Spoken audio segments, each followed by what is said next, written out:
કુકસવાડા ગામે સમસ્ત ગામ આયોજિત રામદેવજી મહારાજ યજ્ઞ મંડપની ધાર્મિક કાર્યની ઉજવણી કરાઈ। માળિયા તાલુકાના કુકસવાડા ગામે સમસ્ત ગામ આયોજિત તારીખ 17/5/2024 થી 24/5/2024 સુધી રામદેવજી મહારાજના યજ્ઞ મંડપનું આયોજન કરવામાં આવેલ અને સંત શિરોમણી ભીખા બાપાના આશીર્વાદ તથા કોળી સમાજના પટેલ દાનભાઈ પટેલ તથા ગામના આગેવાન વડીલો યુવા ગ્રુપો દ્વારા 8 દિવસના ધાર્મિક પ્રસંગે આજુબાજુ વિસ્તારના અનેક ભાવિક ભક્તજનોએ આવી ભક્તિ રસનું ભાથું બાંધી ધાર્મિક કાર્યમાં સહભાગી થયેલા આ 8 દિવસના ધાર્મિક પ્રસંગે સમસ્ત કુકસવાડા ગામના યુવાનોએ પોતાના કામ ધંધા બંધ કરી આ સેવા યજ્ઞમાં પોતાનું યોગદાન આપેલા ધાર્મિક કાર્યની સાથે સાથે વિજ્ઞાનને જોડી આ ગામના કાર્યકરોએ પ્રકૃતિ અને પર્યાવરણ જાળવણી અંગે પણ કાર્ય કરેલ। બહારથી આવેલ મહેમાનોને અગવડતા ન પડે તે માટે વિશાળ જગ્યામાં આ યજ્ઞ મંડપનું આયોજન કરેલ। હાલ ઉનાળાની ઋતુ ચાલે છે ત્યારે કાળઝાળ ગરમીમાં માતાઓ બહેનો બાળકો તેમજ વૃદ્ધો માટે ઠેર ઠેર પાણીની ટાંકી મૂકી પીવાના પાણીની વ્યવસ્થા કરેલ। લોકો દ્વારા પાણીના લીધે થતા કાગળ અને પ્લાસ્ટિકના કચરાનો આ મંડપ સમિતિ દ્વારા રોજે રોજ નિકાલ કરી સ્વચ્છતા અને પર્યાવરણ જાગૃતિ અંગે સ્વયંસેવકો ખૂબ સારું આયોજન કરેલ।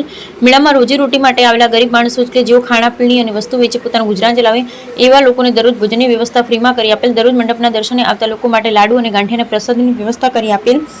આ રીતે આ મંડપના માધ્યમથી સેવા ધર્મ અને ભક્તિની સાથે સાથે જીવદયા પ્રકૃતિનું સુમેળ પણ જોવા મળે છે। કુકસવાડા ગામના લોકોએ આ યજ્ઞ મંડપના આધ્યાત્મિક પ્રસંગે સુચારું આયોજન કરી અને ધર્મની સાથે સાથે પ્રકૃતિ વિજ્ઞાન પર્યાવરણ અને જીવદયા વગેરે બાબતોને અસર ન થાય તે માટે બાબતે નોંધ લીધી છે અને સમસ્ત કુકસવાડા ગામ તથા પટેલ ગામના આગેવાન વડીલો યુવાનો દ્વારા રામદેવજી મહારાજ યજ્ઞ મંડપની સૌ ભાવિક ભક્તજનોને હાર્દિક શુભકામના આપી। Bureau report Vimal રાયકુંડ।